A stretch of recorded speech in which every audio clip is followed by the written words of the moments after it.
80 million years since, well, life was first introduced to Rana. And, well, the planet is now crumbling, it looks like.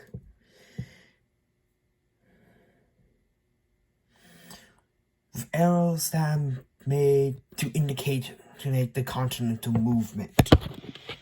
Anyways, the one on the top is basically the same ecosystem. There are no real apex predators and undisturbed world, basically.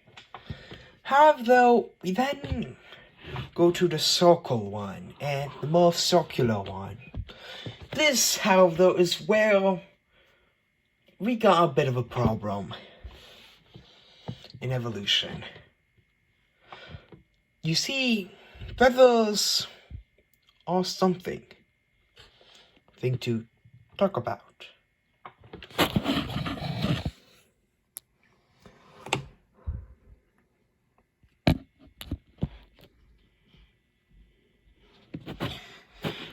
The apex predator, for the first time, well, you can probably guess.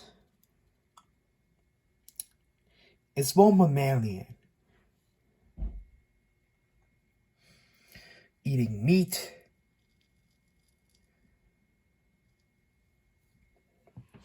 And, well, in general, it's not that kind of a good thing. But in reality, it's more better in first time. However, though, its ancestors, it shares with one of its own prey.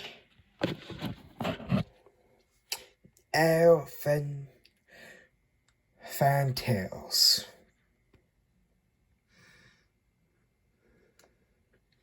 One is a herbivore, while the other one is a predator. So the fantails are in fact herbivores that use their tails as a defense mechanism, well, specifically air, but, well, that's not going to work for very long, as, well, some time later, it will evolve to basically no longer use that tail at all. Anyways, its predator is called the meat-eating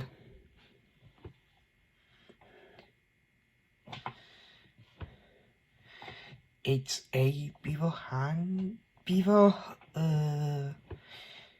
Anyways, these two, the meat-eating beaver and fantails are related. And this, however, is one of the most scarier parts about it. They're one of the first ones to give birth to live young. What? That's right, this circle island is basically Pleistocene island or continent. Anyways, that one we're going to get to later, but to this one, however, one of the first ones, however, though that you're going to be thinking is it's probably going to be the same, nothing really changed, but here is the fruit eater. Yep, that's right. The apex predator has de-evolved into this, a fruit eater, but in a way, the beak is something that you need to mostly keep an eye on, as it serves as a new defense mechanism against predators. What are those predators? Well, otters. The otters are the first true raptorian creatures related to our insectivore. And they have, though, true evolutions in swing. This is how life basically is going to be somewhat to predators. An adapt and evolve situation. Anyways, the claws have at least been modified to better poke. This creature does indeed live in packs, but they hunt alone. Something to keep an eye on.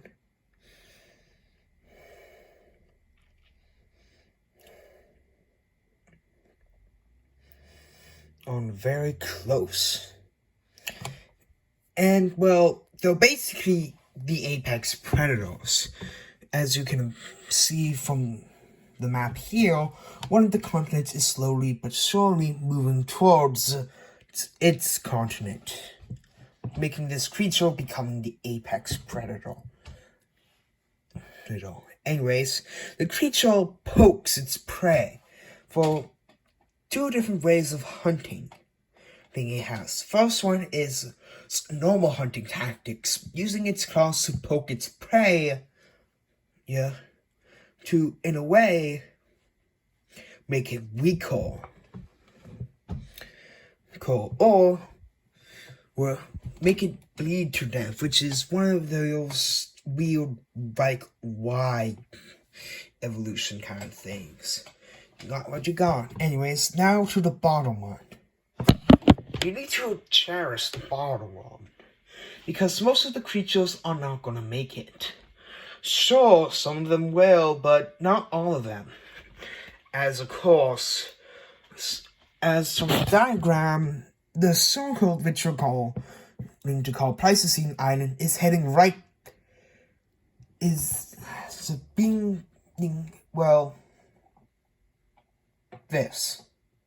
is going to be a part of Pleistocene Island.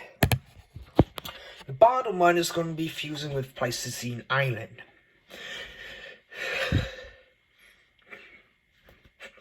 Causing the most unique and biggest extinction event in this life history, simply called the Predatorial Rivalry. As well, new predators appear.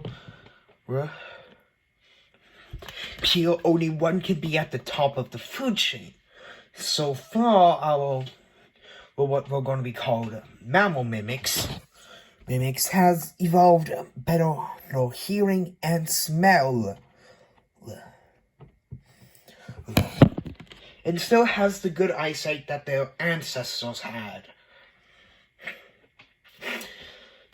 These, however, would allow them to become apex predators of this part of the New World,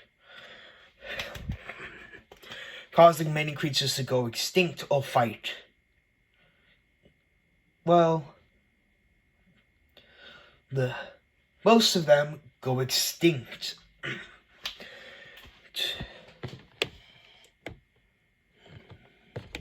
Even the creatures that appear basically 1 million years since life was introduced.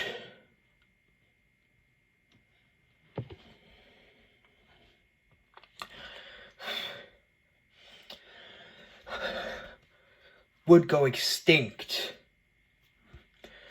due to these new creatures. So let's at least get on.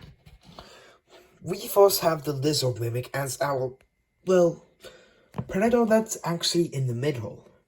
It is an apex predator, however, though. One of the creatures that it preys upon is the bug digger, an insectivore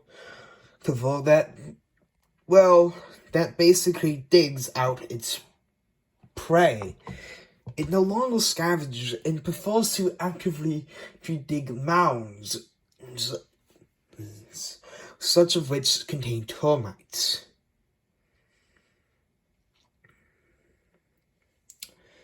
However, though, sauropod mimics are also a thing having feathers. As unique ways of,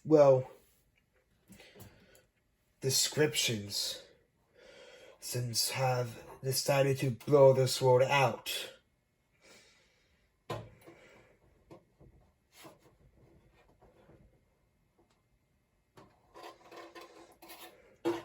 right? Wrong. Unfortunately, this is only a unique aesthetic. The kind of part that pretty much all of them have. The bump can be said for the same. Right? Wrong. Same thing. They're mostly eating fruit. They're the high and low browsers of this. However, though, one of our insectivores actually came from pollinators, and this is it. A glider. This creature glides, and however, though, as one of the creatures that you wish survives, it does not. One of which is the panther mimic. At least this one. As at the top of the food chain, the panther mimic, however, prefers to pounce on its prey. And basically just does that. It's not really that big of a creature. Another pollinator, however, though, is the flower lover. The reason why it's called that is, well, those spiky things, yeah. It uses them as a defense mechanism.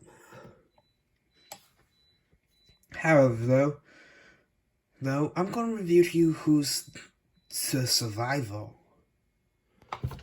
The lizard mimics are the survivors. This extinction event would pretty much force evolution. The main survivors that are big enough and good enough to continue evolving would be the panther mimics. But the panther mimics do not survive for very long, however, though, forcing them to evolve to become smaller. No. Alongside most of the 1 million years. Creatures. The rest would die out completely due to evolutions. But, however, though, that doesn't mean they're leaving a mark. So, these creatures are good, but remember what I said about the aerial fantails? The tails are gonna shrink. So what is the reason why? These creatures leave their mark on this one species, allowing for a new clade to evolve.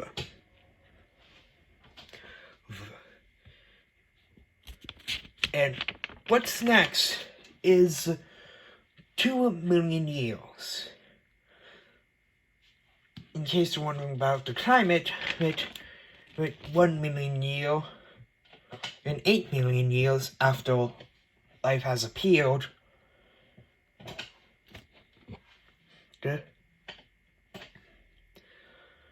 was a humid environment, perfect for even rainforests. However, though, with what I described in an extinction event, it's an event on what would be the first ever extinction event that I described, wouldn't be the only thing. With the two continents coming together, there would be a mountain range being formed and eroded as well. The mountain range, however, would cool the world down alongside the one, separating once again to south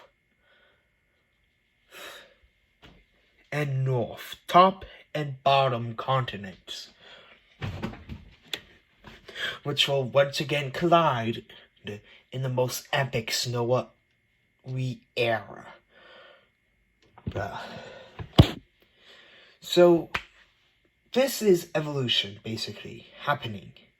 The epic snowy era, however, though, is going to end off with, hopefully, a bang.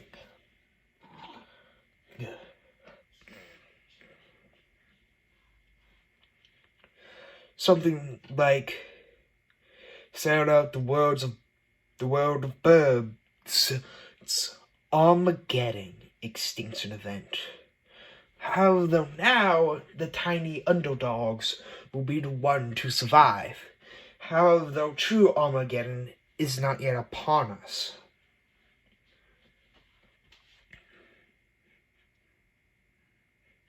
Since this true Armageddon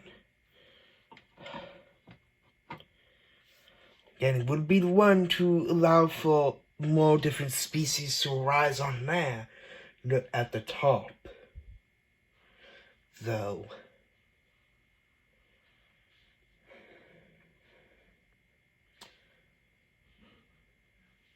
let's just say in a period like the Triassic,